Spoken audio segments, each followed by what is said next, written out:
নমস্কার বন্ধুরা, চলে এলাম লোভনীয় টক ঝাল মিষ্টি জলপাই আচার নিয়ে। সারা বছরের জন্য সংরক্ষণ করব, তাই আমি এখানে 2 কেজির চেয়ে একটু বেশি জলপাই নিয়েছি। প্রথমে প্রতিটি জলপাইয়ের মুখের সামান্য অংশ কেটে দিয়ে ভালো মতো ধুয়ে পানি ঝরাতে দিয়ে দিলাম। অল্প পরিমাণ পানি দিয়ে জলপাইগুলো ভালো মতো সেদ্ধ করে নিয়েছি। জলপাই এভাবে ফেটে গেলে বুঝতে হবে ভালোভাবে সেদ্ধ হয়েছে। জলপাই থেকে পানি ভালোভাবে শুকাতে দিয়ে আমি আচারের মশলা তৈরি করে নিচ্ছি। 2 টেবিল চামচ জিরা, 1.5 টেবিল চামচ পাঁচফোড়ন ও 3 টেবিল চামচ ধনিয়া, 8-10টা শুকনো মরিচ নিলাম।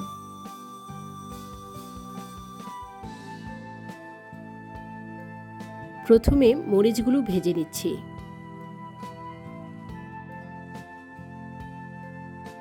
আগে আমি ধনিয়া দিয়ে দিচ্ছি, জিরা ও পাঁচফোড়ন দেব। ধনিয়া কিছুক্ষণ ভাজা হয়ে গেলে ধনিয়ার সাথে জিরা দিয়ে দিলে ধনিয়াটা গরম হতে একটু সময় লাগে। একসাথে দিয়ে দিলে জিরা পুড়ে যাওয়ার সম্ভাবনা থাকে, তাই আমি ধনিয়া একটু সামান্য গরম হওয়ার পরে জিরাটা দিয়েছি।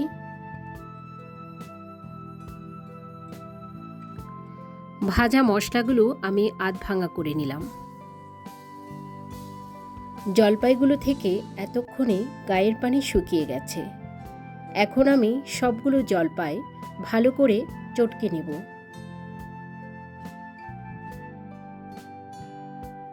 সবগুলো আমি এভাবে ভালো মতো চটকে নিয়েছি।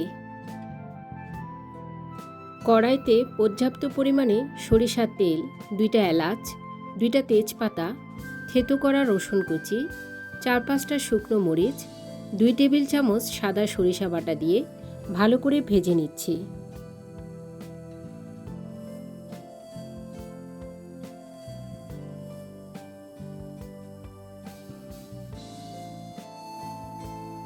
সবগুলো ভাজা হয়ে এসেছে। এখন আমি চটকে রাখা জলপাইগুলো দিয়ে দিচ্ছি।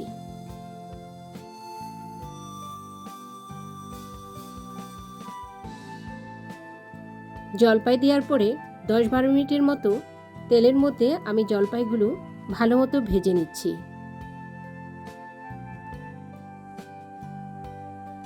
দিয়ে দিচ্ছি 2 টেবিল চামচ লবণ, 2 টেবিল চামচ শুকনো মরিচের গুঁড়া,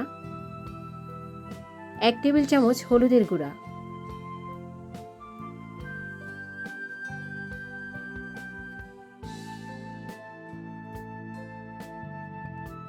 এই আচারটা আমি আখের গুড় দিয়ে বানাবো। প্রায় আধা কেজির মতো আখের গুড় দিয়ে দিচ্ছি।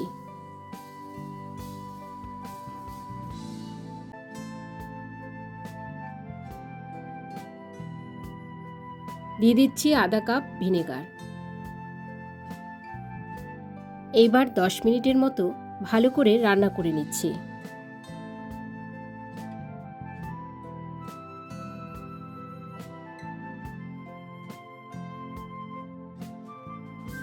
এই পর্যায়ে আগে থেকে গুঁড়ো করে রাখা মশলাগুলো দিয়ে দিচ্ছি 2 টেবিল চামচ। এখন আচারটা যতক্ষণ ভালো মতো রান্না হবে না ততক্ষণ পর্যন্ত অনবরত নেড়েচেড়ে রান্না করে নেব। কিছুক্ষণ পর পর নেড়েচেড়ে দিতে হবে, নয়তো নিচে লেগে যেতে পারে। আমার আচারটা প্রায় হয়ে গেছে। একটু পর চুলা থেকে নামিয়ে রাখব। কিছুক্ষণ ঠান্ডা হওয়ার সময় দিয়েছিলাম। তো আচারটা আমি এখন কাচের বয়ামে সংরক্ষণ করে রেখে দেব। এই আচারটা প্রায় মাস 6 মতো ভালো থাকবে। ফ্রিজে না রেখেও এই আচারটা 6 মাস ভালোই থাকবে। মাঝে মাঝে যদি রোদে দিতে ইচ্ছে হয় দেওয়া যাবে, না দিলেও ভালো থাকবে।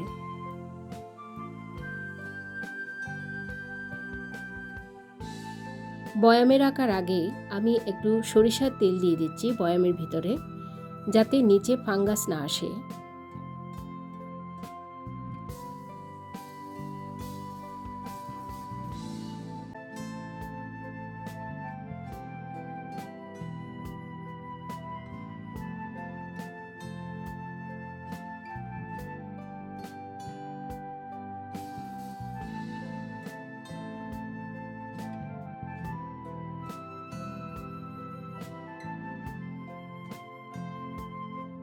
উপরেও একটু তেল দিয়ে রাখছি। আপনারা যদি এভাবে সংরক্ষণ করেন তবে দীর্ঘদিন আচারটা ভালো থাকবে। সবাইকে দেওয়ার পরেও আবার প্রায় 2 বয়ামের মতো আচার আমি সংরক্ষণ করে রাখতে পারছি। ধন্যবাদ সবাইকে।